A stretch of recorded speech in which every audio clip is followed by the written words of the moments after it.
Get your words out, man. Basically, the farmers trimming the hedgerows. You can't complain because who else is going to bloody do it? Right, in which case you're here now, wouldn't you? Never seen anything like it. Absolute monstrosity. You're the internet. You wanted me to tell you this. That's how easily I go off topic. That is what we're doing. Yeah. Well, good morning. It's Tuesday morning. Welcome back. My name's Matt. We're going to jump straight into it this morning, and that is going to be to chat about this, the Steinhill HG 2000E edgebander. Calling it an edgebander perhaps is a bit of a glorified name for it, but it does edgeband material, so I suppose we can call it that. Anyone that is regular, you'll know that I've had these set of wardrobes and this set of bedroom furniture in the workshop now for the best part of a couple of weeks. The fronts and everything else is actually upstairs being sprayed at the moment. So in the downtime, I thought I'll make the drawers. In fact, I've actually got some of the things on the bench I've denamed ready to go back up. So in those, there is 2 drawers, 3 drawers, 3 drawers, 3 drawers. So what's that? That's 3, 6, 9, 10, 11. That's 11 drawers. Plus there's a little pull-out drawer underneath the desk of that.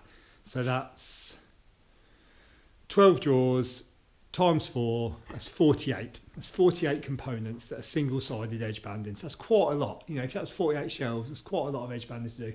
Plus there's 3 drawer fronts that need edge banding all the way round. So 51 items that need edge banding essentially.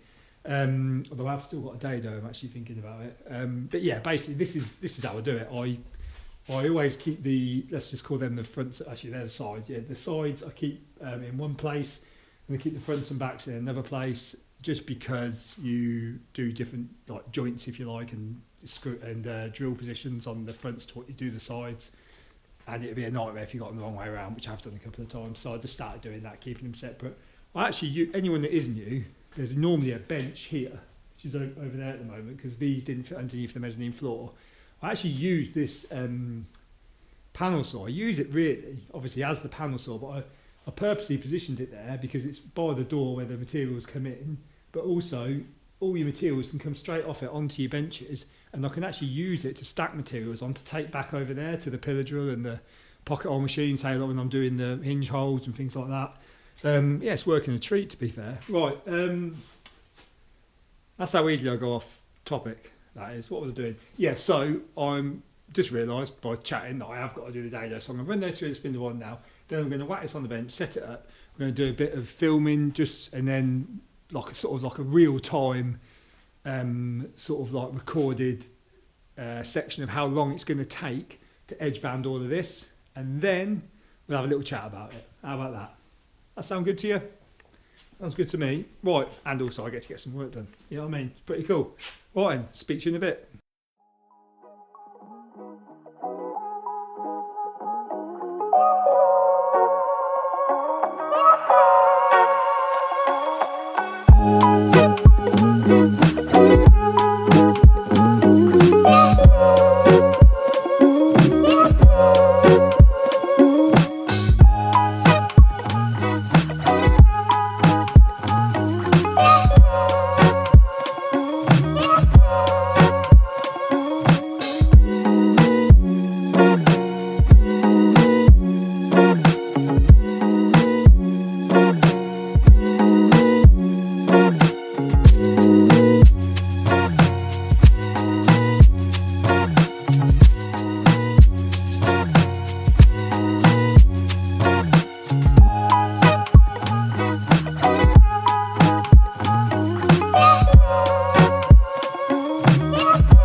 Right then, I'm not 100% sure how long that actually took because I had a few phone calls while it was happening.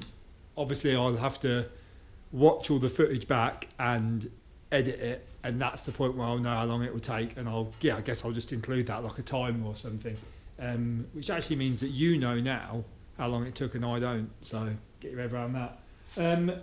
Basically, when I got my phone out and had the phone calls, I took the opportunity to time how long it took me just to trim one edge. So that was guillotining the ends, trimming it, so not the edge banding, just guillotining the ends, trimming it, and then filing the edges. And it was about 30 seconds. So that's pretty quick, to be honest with you, because that, you know, obviously it all sort of quantifies, it all adds up to being a lot, but yeah, I thought that was quite quick. It's actually a lad a man that trained me up, Mark, one of the men that trained me up. He used to do that. He used to time everything. And I've sort of picked up that habit, and it's brilliant because let's just say you're meeting someone, which in this case I did actually have to just go and nip and meet someone. When they were ringing me, they were like, how far away, how long do you think you'll be? Well, you turn around, you got 20 shelves left on the bench, they're 30 seconds a piece, you know you're going to be 10 minutes. I think that's right, isn't it? Yeah, 10 minutes. Well, what I'm going to do is I'm going to put you in the tripod now, just to have a quick little chat about this. It will only be brief. Right, apologies about the external noise, the farmers trimming the hedgerows. You can't complain because who else is going to bloody do it? Right, start with the positives. Basically, size, price. I didn't want anything too big because I don't use it a lot, and well, I didn't, and I didn't want anything too expensive for the exact same reason. I must admit, when I brought it, I didn't buy it for a good couple of weeks because I kept thinking, surely it can't be that much money. Obviously, I'll pull it up on the screen again. But actually, it is that much money, and I think it's worth it. Only you can base whether it's worth it based on what I say and how long you saw me to do those shelves, but I do genuinely think it's worth it. Another positive is basically how easy it is to maintain. So I've used edge banders that trim, like hot glue ones, and I've used hot air ones that are stationary as well. I've also used the Festool one, and they all just come with maintenance problems, in my opinion, especially if you don't use them a lot, which this doesn't get a lot of use. So from a maintenance point of view, it's very simple. You can actually take this out in next to no time. It says you can take that out. That never gets dirty anyway. And then this is the sort of shroud that deflects the heat. I've never cleaned that, and you can see that's clean. Then inside there, the only thing is, because everything here obviously is metal, it's stainless, it gets hot. Sometimes, or all the time actually, the glue from the actual edge banding will start to come off on the rollers, and as that does, it gets worse, like quite quickly, because I guess shit sticks to shit, doesn't it?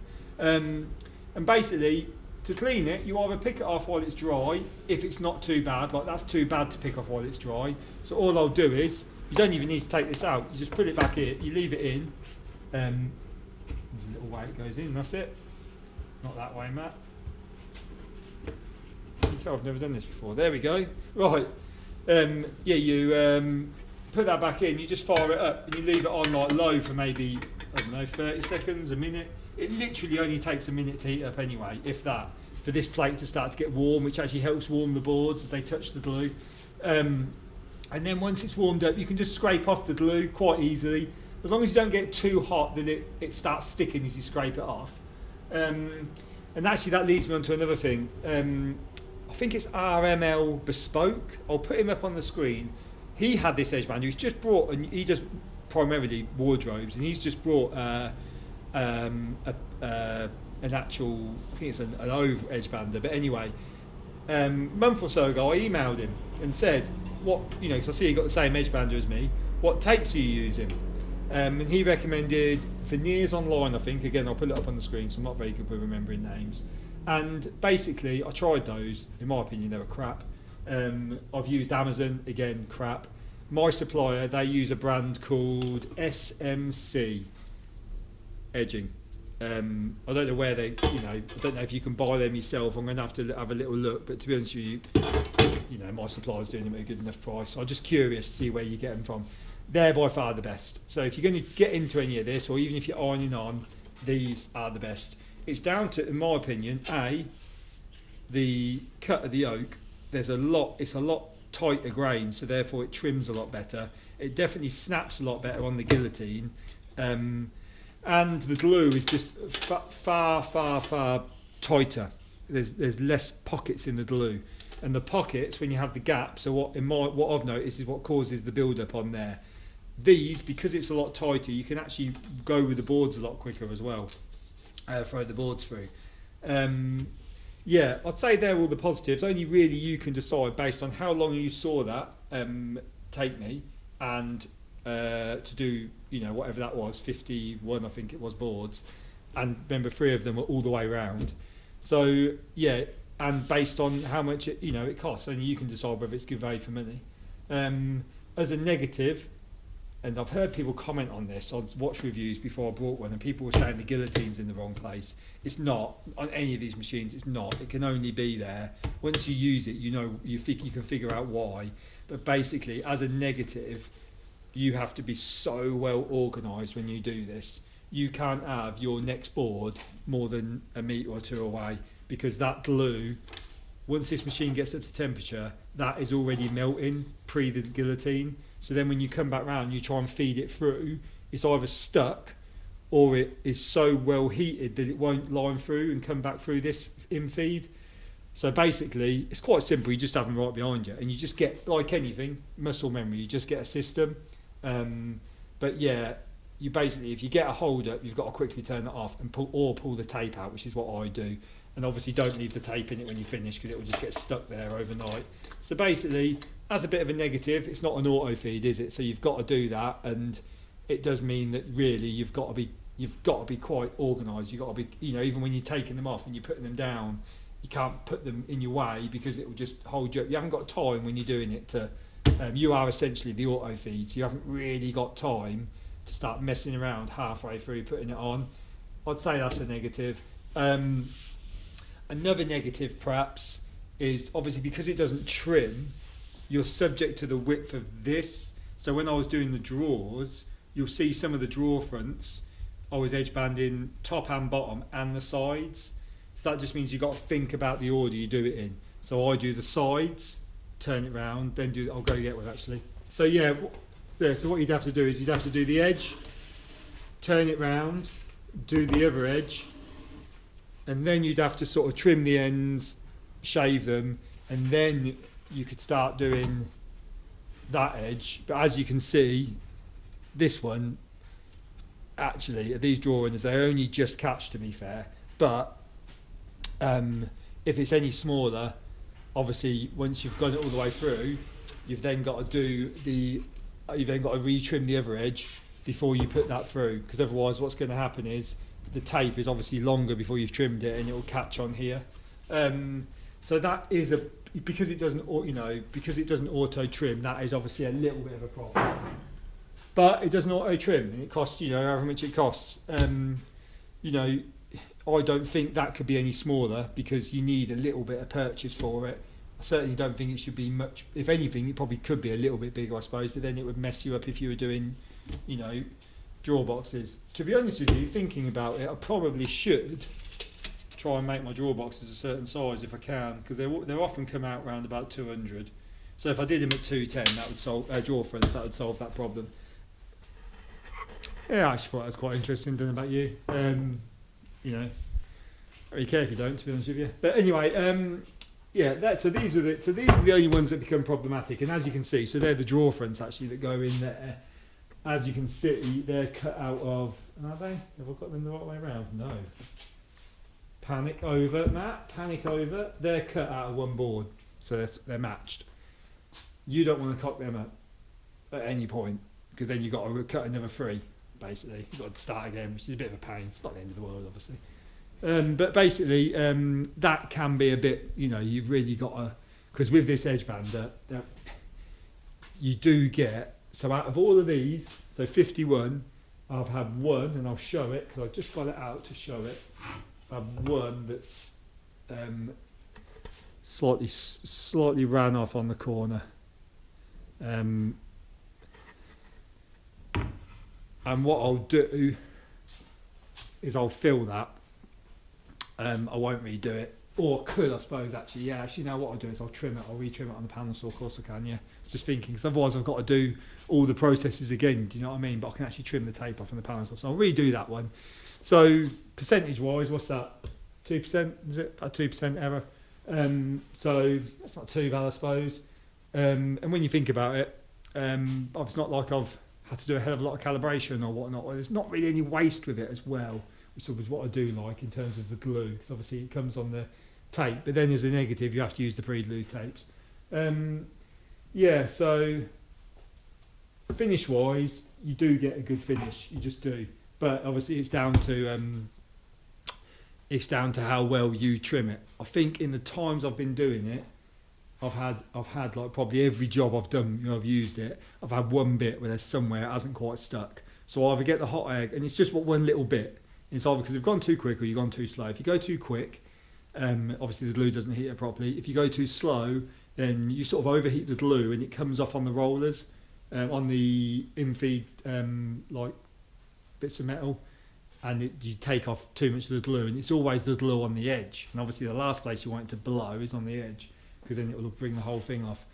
But I normally would just get a bit of PVA and a bit of tape over there. And actually, having said that, none of these have done that. It's just that one where it ran off the rollers. But yeah, you know, it's just part of it. It's, you know, what you have to do, really. Yeah. So what am I going to do now? I don't know what I'm going to do. Oh yeah, I can't. I've got to. So yeah, get your words out, Matt. Basically, this set of wardrobes, I'll put bedroom furniture. I'll put it up on the screen again, which I did last week in last week's video. That set is quite an interesting one, because I've actually done it all before in his brother's room, but we painted it grey, and it was handed the other way because of the window. His younger brother's having exactly the same. The room's not quite the same size, so I've adjusted the measurements, obviously, but it means I've made every element of it before, so perhaps a little bit quicker. Subject to this, and yeah, I've got to do the floating shelves now. On the last ones, I'll timestamp and include the video. I did the floating shelves, and I simply made use of the fact I had a load of 12mm MDF, and I ran some Sapele out, if I remember rightly. Was it 15mm? 15mm. Bolted that to the wall, put the little Hafley brackets on. I put a drawing up on the screen as well, because I did a drawing for it, because I was just trying to utilise waste, not really for money, it was just really for time, having to go out and get another bit of material, working with what you had on the day, and just not, you know, it ticks the box, doesn't it? Being like a little bit more environmentally friendly, like not throwing some boards in the skip that I could have used. Yeah, so on this one, I'm going to use 18 or 19 in the middle. So I'm going to make the shelves a little bit chunkier, because although those shelves he's got are really strong, because they're sort of laminated, they're strong in themselves, there's no whip or bow because they're all glued and pressed, they're really, really strong. The actual connection to the wall was a nightmare. It was just a stupid decision, and it meant I had to mill out, especially for these Hafley strong arms that I put in the wall, like floating shelf brackets. I had to double mill those out, because the plate was wider than the rebate, if that makes sense. Hopefully you've seen the picture or you watch the videos and it makes sense. If not, really, really sorry for that. You've probably done the old fast forward 10 seconds anyway, in which case you're here now with me. Yeah, going around the cupboards, around the wardrobes. What have I done that for? Yeah, and I'm going to do those because they need to dry. So I'm going to get them just cut and clamped up so they dry overnight, and then we'll jump on assembling all this, cutting the bottoms, trimming, edge banding the front of those shelves, and then that's it really for today and tomorrow, I think. Yeah, obviously I'll be spraying in between. Right, good morning. It is Thursday morning. I'm not 100% sure if I picked up the camera yesterday. Anyway, it's quite hard to keep track. I wouldn't think it would be, but it isn't when I watch the video back at the end of the week and not edit it. I'm like, oh yeah, that's what I was doing. But when I'm doing it, I'm a bit like, I don't know what I've said and what I haven't said.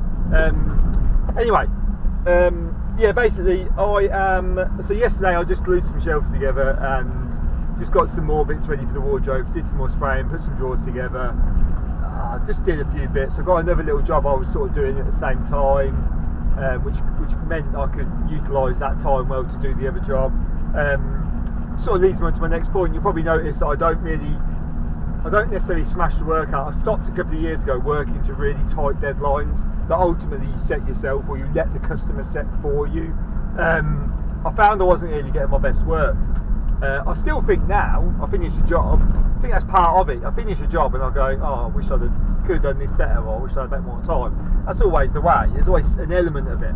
And that's part of life, that's part of what drives you to be a little bit better and learn things and adjust. Now, with this job, I've booked it in for Tuesday, which gives me plenty of time, these wardrobes that I'm doing, and the next set of wardrobes directly afterwards. So it gives me plenty of time. Hopefully we'll get them fitted by the end of next week, but I have got a few other little bits and bobs to do. I've also, in the meantime, I've been like meeting people about other work. That's been taking up a large part of this week. Yeah, because a lot of people sort of comment, especially on the forums, about, you know, how much does this cost, how much does that cost. It's impossible to say how much stuff costs. So if you're on the Carpenters Talk forum and you keep putting pricing posts up, you can't tell people how much it costs. You can give people a rough steer, but the reality is this: it costs. It depends on your day. Now, yeah, your customer, one customer alone shouldn't pay for me driving around all morning for 2 jobs, but they need to pay for an element of that. Like, I picked up some timber this morning and some screws because I'm actually going back to this job where I fitted this vanity unit. So I don't know if you remember, in a couple of the videos I've taken some decking out. That was purely just to help them at the time while I was there. I had tools with me, obviously, and they got a bit of an insurance claim on getting this decking out. Would you mind doing it? Yeah, not a problem. I have now got to put it back, unfortunately. I kind of wish I'd never touched it, but I'm there. And also, days like this, they help. They do, to be honest with you, or they did before. I'm now can't really be bothered, but they broke my week up, and it was nice, you know, get out of the workshop for a little bit. Yeah, but and also, if we go back to this job, sorry, this has turned into a long old chat, isn't it? If we go back to this job here, when I fitted that, one of the guttering brackets didn't have the rubbers in, so I was there. It was just before Christmas. I was like, I just, you know, told the customer, I said, I'm going to fill it with silicone, clip it in, it'll probably leak. When it does, give me a call and I'll come back and I'll change the guttering bracket. I'll pick one up in the meantime. So I picked that up this morning. You know, they're just all little things, but why should that come out of my pocket? I mean, I'm going to pay for the guttering bracket, obviously, because I probably should have checked when I brought it. But, and I won't charge her for going back and fitting it. And equally, I'm not going to charge her now for picking the guttering bracket up. But then I didn't charge her directly for my hours when I did it. Put a price in, and I put a contingency over the top to allow for things like this. Sometimes you get it right, sometimes you get it wrong. Not one customer should pay for all your travel time or all your tidying your van and stuff like that, clearing the workshop. But if you make like 100, 200 quid, maybe like 10 to 20% on each job, then that goes towards that. And sometimes that money just sits there, but then other times it all gets used up on the job. It's just, there isn't really an answer. It depends on what you want to earn, where you are. This morning I picked up some decking screws for 7 quid. They're normally 24 quid, but Wicks are having a clean out because they're changing like supplies in their store, and they're just there on the shelf, 7 quid. And I was like, wow, they're the right decking screws for what I'm using as well, stainless, like Lost Head ones. You just think, yeah, it all depends, doesn't it? Then do you pass that on, do you not? Obviously I'll pass it on because I'm an ops guy, but it's like, you know, you only pass an element of it on. It was my sort of, you know, it took me an extra few minutes to think about it and like sort of like, you know, remembered they were doing that, and I took the chance. I went in there, thought, well, I could go juicings, but I'm going to get robbed probably on screw prices, because they tend to, the merchants, they tend to be a bit heavy on the old screws. Wicks are heavy on the timber, they're heavy on the screws as well, to be honest with you, but I remembered they were changing things out. I still had to get a screw fix. Yeah, it's what a waffle. Anyway, so I'm just going to nip into the workshop, pick up some little bit more timber that I'll put to one side for these posts for this job. I'm going to go do some of this decking. I will film it. Well, I will pick the camera up at some point, just like for a little bit of continuity. But then I've got a meeting at 2 o'clock in a town near me to look at quite a big sort of contract job, to supplying some joinery for like a commercial job really. I don't often get involved in that sort of thing, but the woman seems pretty chill, the drawings look pretty nice, why not, you know. Anyway, that's it.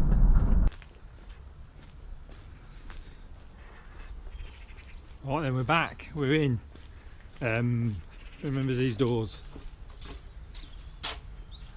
Still looking good. Right, this is really what we're up against. Job number 1, barking dogs. Job number 2, get the radio in. And this is it. I don't remember really leaving it in this much of a state, but then I remembered I had to come back, didn't I? I took the step out, but I had to come back because the people that put the hot tub in couldn't get it out because of this bit just here. Yeah, so I had to basically remove that so they could shunt it to the side, I think. So I've had to smash those out, which is why I picked up the new timber. I've also got to really do it by splicing, by adding bits in. I'd have to take up more decking to put longer lengths in, so I'm just going to splice bits in where I can. This is to be a drop down bit, which actually was too tight and we struggled to get it out, so I'm going to make that bit smaller anyway. So I'm going to use the inside of that to splice a bit in here to carry this. I've got loads of posts on the van to put extra posts in. Yeah, there's a concrete base down there, so why am I walking on this and holding the camera? Yeah, so there's a concrete base down there, and basically the post was just sitting on it, and luckily the post came quite clean out of these holes, but it's all there. The goal is to try and get it back in without having to take it apart much more, but yeah, I don't know how far I'm going to get on it today, to be honest with you. It's a bit worse than I thought. I've got to clear out down there. What I'll do is I'll just pick you up as and when, and then that'll basically, yeah, I'll just pick you up as and when. That'll basically be me just showing you little tips and tricks, because I was actually with a subscriber the other day and they were going, oh, you don't really give me tips out. I'll try and do one today. Right, it's actually going okay. Got told I've got to do more top tips. Is this a top tip? I don't know. I'm just trying to make the most of it, aren't I, really? But basically, trying to get these two right, they're just floating in the air. You'd be there, if there's two of you, even then it's going to be awkward. You'll still be there for every day, holding it, moving it, because when you move one bit, the other bit moves the other way. So what I've got is I'm using a leverage, which is a crowbar underneath there, and then I've propped up that crowbar by a certain amount to keep that at the right, what I know is the right height. You can see how it's moving, because it's got the weight of a 4x4 leaning the crowbar back down, because I actually want this to go down. I'd never want it to go up, and then that's actually causing the opposite effect on that. That's falling down and I need to bring it up. So I've got a clamp on there and I'm using the natural resistance and the weight of that 4x4, and we're just trying to get to 339, actually, which I'm nearly there, 339. There we are. You can see that going up. That I can lift it up higher if I wanted to adjust it, because I've got to lift this up. All this is fallen. Yeah, and you can actually go down, look, and do whatever you want. Micro adjustment. Rack and pinion. Chatting, I've gone to the wrong bloody measurement, what do I go down? Yeah, anyway, now that's set, I can then splice a bit back in there or put a post in or whatever, but the point being I can work hands-free because that's solid. Top tip. Me again, you didn't want that bit of information, did you? You didn't want all that information about the leverage. You're the internet. You wanted me to tell you this. When you're drilling at an angle, always start your drill like that. Then you can get the angle. That's what you wanted me to tell you, didn't you? That's what the internet wants. Another bloke telling them that. Yeah, my customers just messaged me to say they're going to meet me early, so this is where I am anyway. What I've done is I've had to splice a piece back in just to join it and to hold it temporarily, and it obviously is adding extra strength. And then I've notched the posts in. You can see that's notched, that's a 4-inch post, it's so notched underneath, because all the others, the existing ones, are just, I mean, that one's just hit onto the soil. So are those. Some have been put on blocks.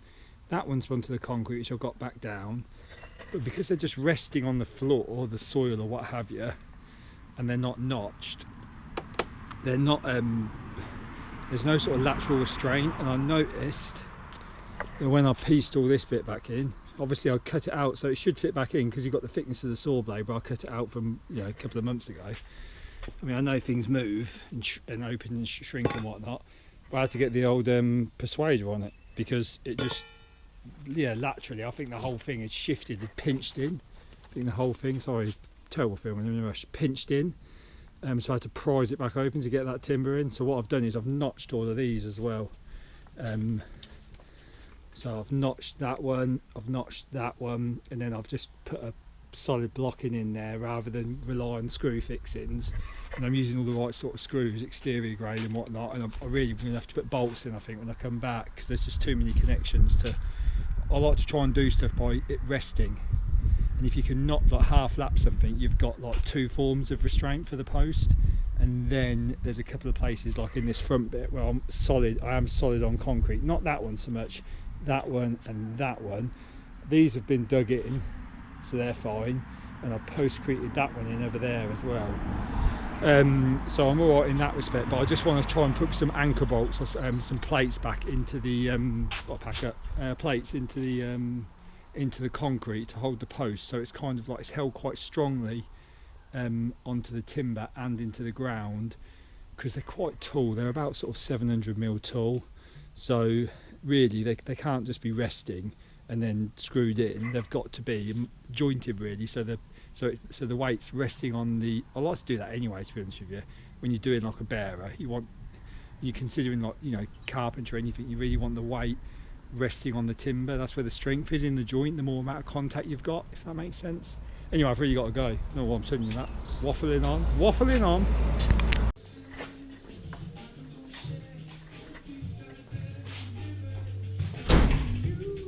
Good morning. It's not morning, no, it's Thursday afternoon. Just tricking you. Yeah, basically I finished that job. Well, I didn't finish it, I got the framework done. Met my customer, then had like about an hour or so spare, so I thought I'll come back to the workshop. Nothing to really show you, just wanted to come on and say goodbye.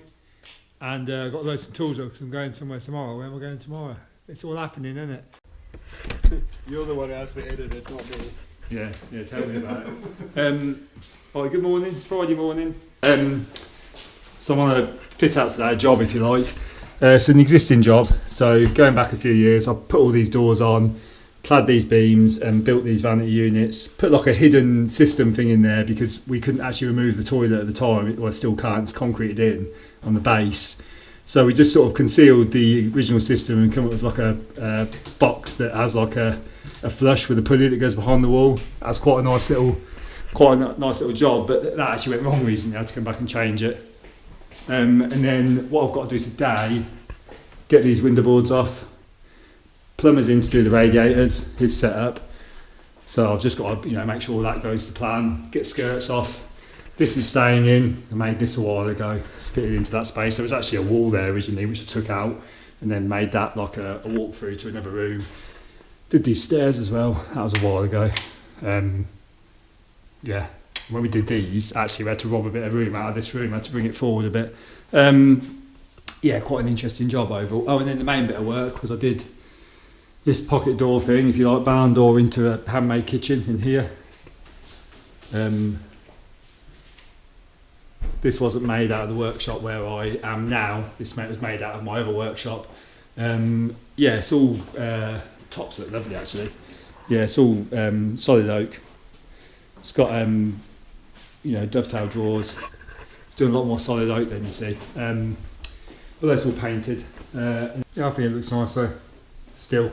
Obviously there's lights and stuff in there and whatnot. I'm sort of asked if I could film, but I don't really want to go around turning all the lights on, opening all the cupboards. I forgot about all this actually. A wine cooler in there.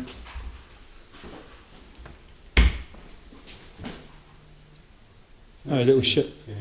Yeah, it does, doesn't it? Little shallow cupboards as well, because we've got the drawers here. Oh, that's alright, mate, don't worry. Yeah, I like that. Who's ringing me? Oh yeah, and then the ladder units. They look nice, don't they? Sort of like done 3 or 4 of those now. Yeah, I like them. Done this opening as well actually. Well, I didn't actually cut the opening out, someone else do that. But I put like a fake beam in and put these fake brick piers in. They're actually brick slips. But we did do the brick slips in the end, or I did.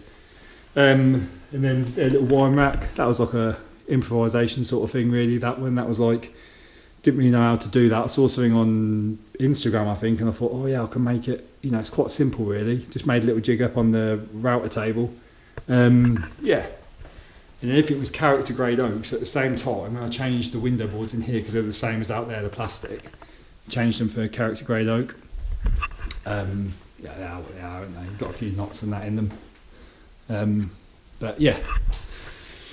couple of like mill marks and stuff, but then everything has it. Same with these. These had to be 2 boards joined, so I put the bow tie in to make a bit of a detail out of it. Just something that I wanted. And then we did the fireplace as well.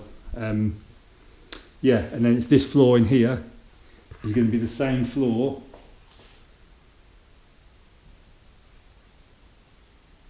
Oh.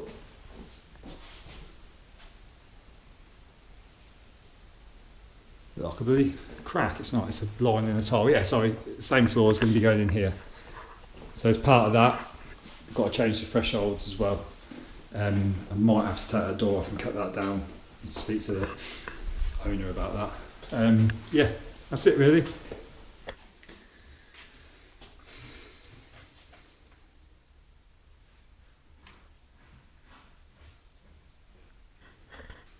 you think this level of dust was here when they foamed it? You know, when they just put offcuts in and stuck them down. What do you think is going to be into this one?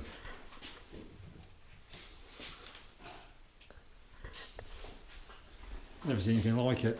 Absolute monstrosity. Oh, sorry, mate.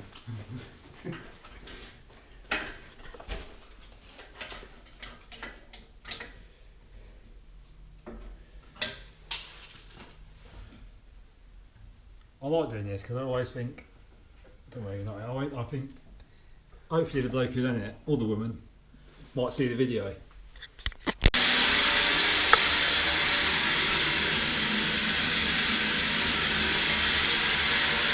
mean, how is phone sticking to that? Ow. Why? Makes my job easier. Yeah. Right, over interesting you found that. That's that little bit, that's that job started. So basically that job, I spoke in the video just before Christmas about how I probably wasn't going to get involved too much more in that sort of thing. And basically this job sort of pre-exists me talking about that. This is probably like 6 months before that they contacted me. And you can see I've done some other work there. I've actually done rooms upstairs as well. So what I'll try and do when I go back, because I'll be going back to put the skirting boards on and window boards, and the door thresholds. So I'll run the door thresholds and the skirt and the window boards out of here. They'll be solid oak skirting boards, so I'll just pick up from somewhere. So when I go back, once the floor's down, I'll do like a little walkthrough of all the jobs and stuff I've done then. Perhaps do a bit of filming of me, I don't know, fitting something, I don't know. But yeah, that job basically was going to be a load of wall panelling, which is I think why they probably contacted me. To be honest with you as well, I did actually oversee, when I did the kitchen, I oversaw all the building work. I got people in, I sort of, yeah, I did it, but I didn't physically do the work. So I guess really I just thought, well, if they get me in, I can oversee who does the floor. And you know, the plumber, obviously I got the plumber there today. I've just left the lad there now. Well, about 3 or 4 hours ago, I've been in the workshop doing bits. I've left the lad there, scraping all the silicone off the floor and stuff and just doing bits and bobs. Just because I like to do that. I like it to ideally, I like it to be, there's no point in just taking this, you know, I've employed people before and they'll take the skirting boards off the wall and then you'll go back and fit them and there's all the adhesive on the wall, the nails sticking out, or like even when you take the window boards off, just scrape while you're there, get all the silicone, because even as good as you try, you're going to leave a little bit. It just means that when you go back and fit, hopefully it should just be clear, it's drop it on, scribe it in, whatnot. This is the desk and the shelves. I've thickened the edge banded, got a routed strip underneath. Just about to start sanding. I'm not going to get a coat of oil on it. Oh, and then this over it, coat of lacquer, sorry. This is hydrofugo. Loads of people were talking about that last night in the carpenters group on Facebook about all these dimples, which I thought was interesting. You mentioned it the other day. They've definitely always been there. They are definitely a little bit. They definitely got worse, but they definitely got better for a period and they've gone back to how they were. I don't actually mind that. I take those dimples because it's a nice sort of waxy finish to the board almost. I take those dimples over the raised fibres because I can, you know, it's easier to sand back flat when you're filling hollows as it is to sanding back flat when every time you can paint it, the fibres raised and it looks like Weetabix. Fincer, you won't watch this, but oh, actually no, not Fincer, Medite. Fincer, I like you, Fincer. Well, you know, as much as I do any supplier that rapes me on prices. So I've done the drawer boxes, done the shelves. Like I said, I was going to lacquer them. I was thinking, oh, do you know what? I've got time. I could just, before I pick my lads up, I could just you know, clean up a little bit, open the door, set the spray up for the lacquer, and they're all done. But then I remembered, I haven't done the bloody bedside tabletop. It's only one thing. It's for this bedside table for this job. I haven't bleed on the top, so I just had to glue and clamp something up, leave it overnight. So I'll come in the morning, give it a quick sand, which I won't film. Obviously I didn't film me doing any of that.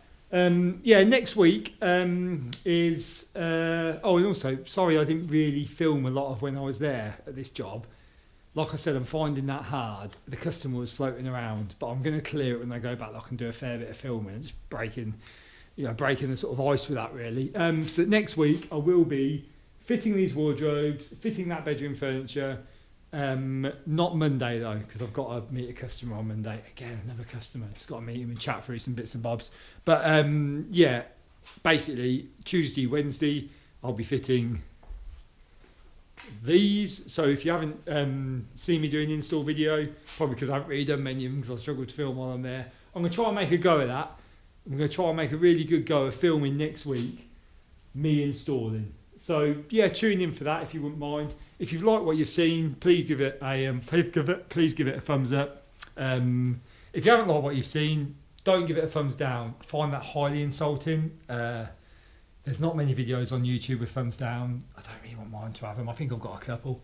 Yeah, I don't really want to start a trend. You give me a thumbs down. If you haven't already and you want to, subscribe. If you don't want to, give me another go. You know, just maybe check back in on me. The best way to check back in on me is to subscribe, put your notifications on, and then if you don't like it in a couple of weeks, turn it off. Bit like that gym membership, cancel it. Although you probably won't. But bottom line is, you're not paying me like you're paying the gym, are you? Right, see you next week.